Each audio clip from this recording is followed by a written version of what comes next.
My kids are getting older. I'm 11 and 13 now, and I'm starting to miss Christmas when they were little. You remember when the kids in your life were little and they were experiencing Christmas for those first times? I mean, I think kids get this season. They get it in ways that we adults sometimes don't. I mean, kids can see it. They can feel it. They anticipate it. I remember clearly that first Christmas, Casey must have been about 4, and he really got it that year. He's like, "How many more days, Dad? How many more days?" He was counting them down one by one, getting excited about the season. He was literally beside himself. The church we were going to at the time, in the weeks leading up to Christmas, had this wonderful family Christmas event. And they decorated the whole church, transformed it into a Christmas village, a kind of bazaar, like a Disneyland of Christmas for kids. Kind of like the Bethlehem Marketplace that I've heard so much about here. There was a room for crafts and a room for decorating cookies, and the music of the season just began to fill the hallways, and it all led to the big moment. The culmination of the whole, it was like being at IKEA, right? There was one way in and there was one way out, and they were gonna bring you by the living nativity. And for a 4-year-old suburban kid, live farm animals in Michigan, he ain't never seen anything like it before. I mean, there were sheep and goats, and there was a donkey, and because Karen Porter was there were rabbits. I'm not sure why there were rabbits at the first Christmas, but there were rabbits at the first Christmas. And there it was, the main attraction, a camel, a live camel right there in Michigan. And on the other side of the room, trying to compete with the camel, was Jesus. The baby Jesus. Here I was with my 4-year-old, and I'm sensing for the first time he's getting this Christmas thing. And I wanna, you know how we parents can get, you wanna make a moment, right? And you're like, here it is, the candles around, the lighting is perfect, the songs of the season filling the air, the baby Jesus in front of us. And I wanted my little man to come there and stand with his entire hand wrapped around my pinky. And I wanted to stand there and be caught up in the reason for the season. I'm like, "Hey, Casey, look, it's the baby Jesus." And he's like, "Hey, Dad, look, it's a camel." And I'm like, "No, Casey, it's the baby Jesus." And he's like, "No, Dad, it's a camel." And herein lies the entire dilemma of Christmas. We want the baby Jesus, but sometimes we just can't get past the darn camel. Christmas can feel like a perfect setup sometimes, can it? I mean, we want the picture perfect Christmas. And just to egg us onto that, Hallmark began showing 24-hour straight movies of the picture perfect Christmas. I mean, we want the Hallmark Christmas. I mean, we want to get to Christmas morning and stand there with all of our family smiling, wearing our matching Christmas pajamas. How many of you do this matching pajamas thing? I don't understand you at all. I just don't get it. Thank you for ruining Christmas for all of us with your perfect pictures, right? I mean, we want to get to the perfect Christmas, but we know that in the next 4 weeks, we might not get perfect, but we probably will get this. We will get Christmas crazy. We've got 24 days, friends, 24 days now to get it all in. We got cards to write and gifts to buy and cookies to bake and trees to decorate and lights to hang and parties to attend, and you've got church services to get to. And you've got expectations to manage. The expectation of your kids and the expectation of your parents and the expectation of your spouse and, Lord have mercy, the expectation of your in-laws. I love my in-laws. I'm 26 years into marriage and we're still managing Christmas expectations. We can arrive at Christmas crazed, dazed, and fazed by what it takes to get to Christmas. In this season where we so desperately want to glimpse Christ, we might feel ourselves getting stuck at the camel. But this dilemma isn't just a Christmas dilemma. It's a life dilemma. Sometimes we get stuck. The beauty of the season going on all around us, and we can't seem to get to the very thing we want to get to in the first place. You see, for me, there is one reason and one reason only to live in Michigan, and that's the fall. We have the most gorgeous fall season. Michigan autumns are the best. The nights are cool and the days are warm and the colors, the oranges and the reds and the purples and the yellows, they paint the sky. I mean, I can take the cold and gray of a Michigan winter and I'll take the heat and humidity and gosh darn fish flies of a Michigan summer for the 6 weeks of a Michigan autumn. And here's the deal.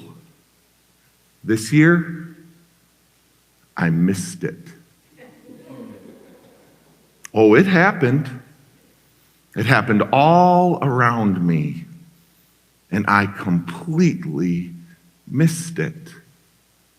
Oh, I suppose with the grand opening of our new renovation and the struggles of the stewardship campaign and soccer practice like 18 times a week. You'd think my kid was going to, he might be a World Cup soccer player, but he's in 7th grade, people. Soccer practices and early morning 7 a.m. band rehearsals and swim lessons throughout the week. All I know is I suddenly picked my head up and my favorite season of the year was gone. Oh, it happened. I just missed it.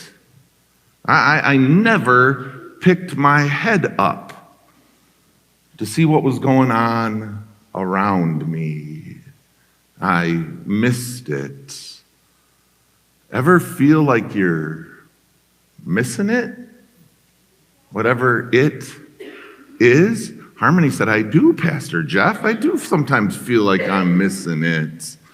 Ever feel like life is going on all around you and you are just doing your best to keep up with it, and so you're missing the best things and the beautiful things and the meaningful things? Ever feel like you're looking for Christ and all you get is stuck at the camel? It's an issue of focus. And that's what we're going to talk about these next few weeks here, is what are we focusing on? What will be the focus of our Christmas season? What will be the focus of our life? Because the truth of the matter is we become what we focus on.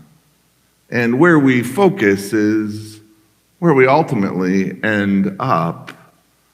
We're going to need something to keep us focused.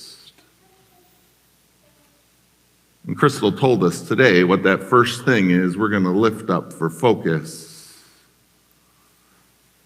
It's the star. It's that star of wonder, that star of light, that star with royal beauty bright. Westward leading, still proceeding, guide us. Guide us with your heavenly light.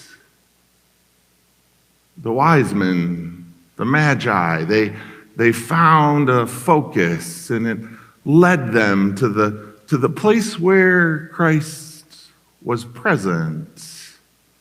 You see, that's what stars do for us. That's what this star does for us. It makes our focus shift up. It makes us look above all the things going on around us. It points us in the direction we ultimately want to be going. So each of the next 4 weeks of Christmas, when you walk into this space, we hope that that star captures your imagination so that whatever else is going on around you, you might have a moment to lift your eyes up and see where God is at, even in the midst of Christmas. Shifting our eyes up.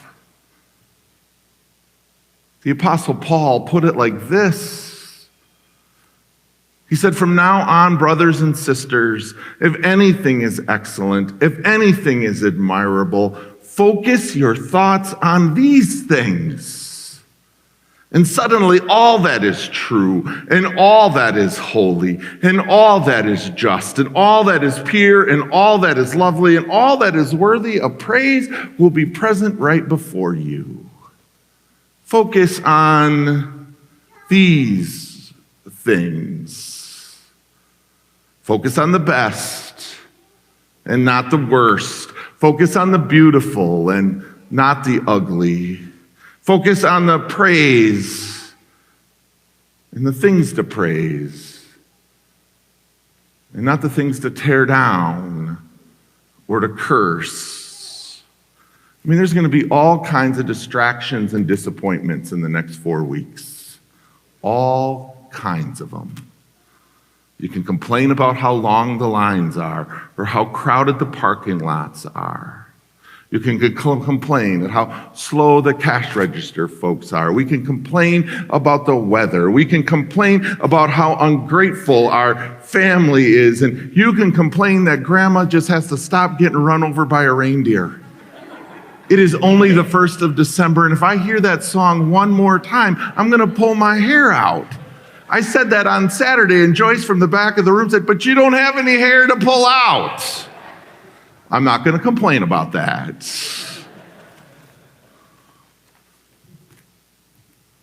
And there is plenty of negativity going on in the world right now.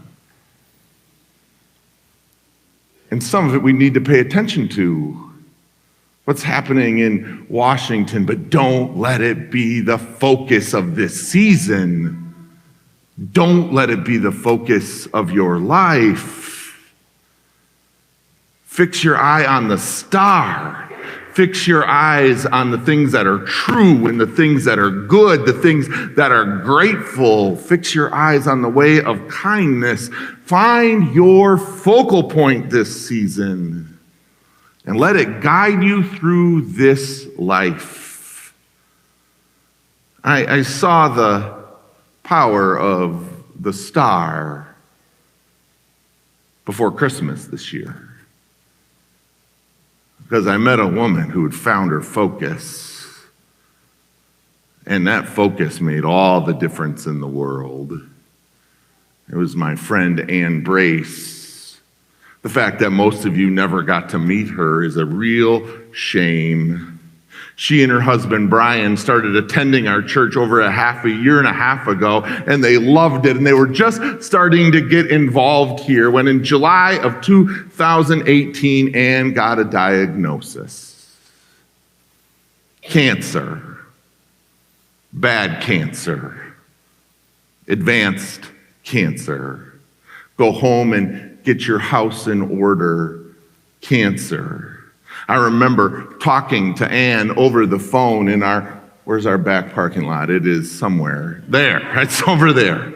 I remember sitting on my phone in July on that phone, and Ann telling me what was happening there, and she asked for prayer, and we prayed together in that parking lot. And I swear to you, on that July afternoon in the middle, when Christmas was months away, Ann found the Christmas star. Right there on that day, she made a commitment to turn her eyes upward. I mean, she had every reason to get bogged down on the detail of her diagnosis and the life going on around her. She had every reason to be defeated, to hang her head low, to go home and die. But with her 2 children in college and 1 still in high school, it was there after that prayer that Ann turned to me and said, no way. Pastor Jeff, I have lots to live for, and as long as I'm alive, I am going to live. And I'm here today to tell you she did. Over these last 18 months, Ann focused on the best and not the worst. She focused on the beautiful and not the ugly. She focused on things that were worthy of praise and not all of the things that needed to be cursed. She lived her life. Every time I talked to her, the medical news was not bright, but the Christmas star was. And then so was her spirit. This isn't blind faith. Ann did not have naive hope. Ann was realistic about what was going on around her. But she made a determination about what was going to be happening within her. And she witnessed to the power of focusing on Christ in the middle of all that was happening. And so I got a call to go see Ann at the U of M at the beginning of November. I've gotten this call before. I know what to do when I get that call. I'm supposed to go into that hospital room and help people accept the truth and help them remember that it's time. And I walked into that room and I didn't recognize her. The disease was killing her body, but it had not yet even touched her spirit. She was alive. She was surrounded by her family, and one by one they went around the room and they told me how much she loved each and every one of them. There she was, focused on something bigger, on something better. She never stopped walking toward the star, and guess where it led her? It led her to that room on that day when she could say to her family everything that she needed to say, where she could forgive everything in life that needed to be forgiven. She arrived at that one place where you can know exactly where it is that you're going, even when you have no idea where that is. She got to that one place where you can fight like hell to stay alive and let go without fear, all at the same time. Ann would die that week. But because she had kept her eyes on the star, not just she, but her family arrived at a place that was simply miraculous. She never lost her focus. And the Brace family, that has every reason in the world to be angry and disappointed and hurt and ripped off, is simply standing in awe of the way that this woman lived and the way that God worked in her while she died. She found the star, and she took others along on that journey with her. She turned her eyes upward on bigger and better things. And she found Christ when it would have been really easy to get stuck at the camel. What are you going to focus on this season? Where will your eyes be? In the weeks to come, I hope you walk in and you put your eyes on that star and realize that God is walking with you through this moment, through every moment. And if we turn our eyes upward, well, Christmas won't just be a season. It'll be the way we live. In a minute, my good friend Ken Stringer, who's walking with his own mom through a moment pretty similar to this. He's going to come and sing Coldplay's A Sky Full of Stars. And the lights are going to dim, and that bright light is going to shine. And while he's singing, I'm going to ask you to focus on that light. And I'm going to let God speak to you about where it is that God wants to lead you. Not just in this Christmas, but in this life.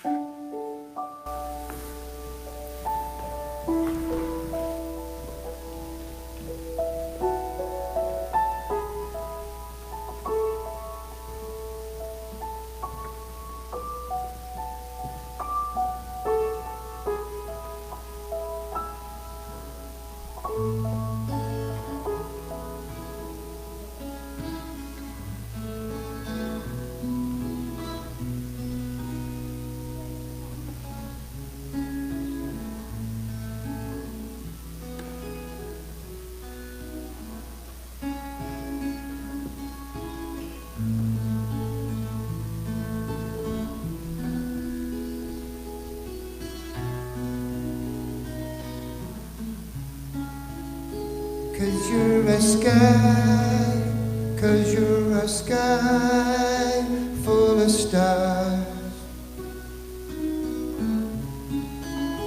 I'm gonna give you my heart.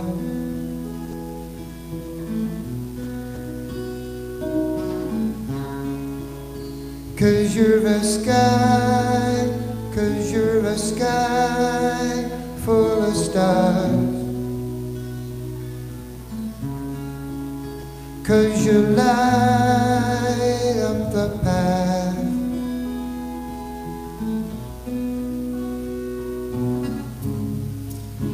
I don't care, go on and tear me apart. I don't care if you do.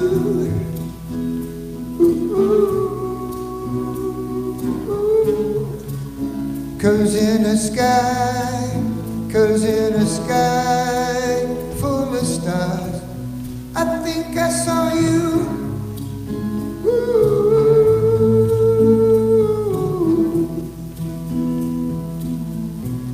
I think I saw you.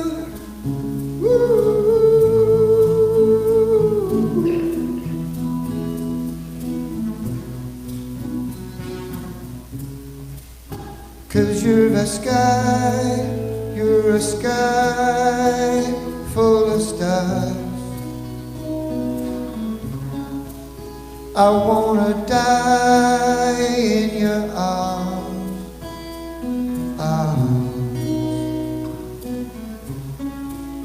Cause you get lighter the more it gets dark.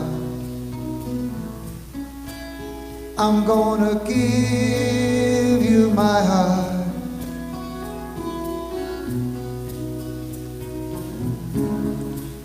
I don't care, go on and tear me apart. I don't care if you do.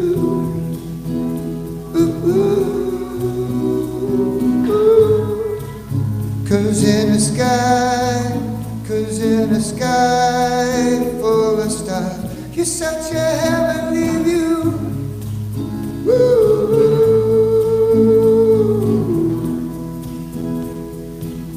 You're such a heavenly view.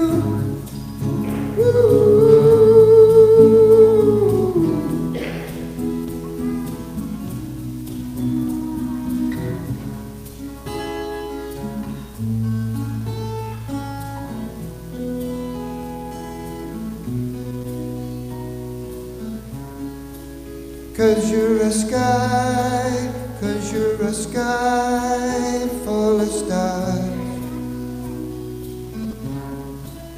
You're a sky full of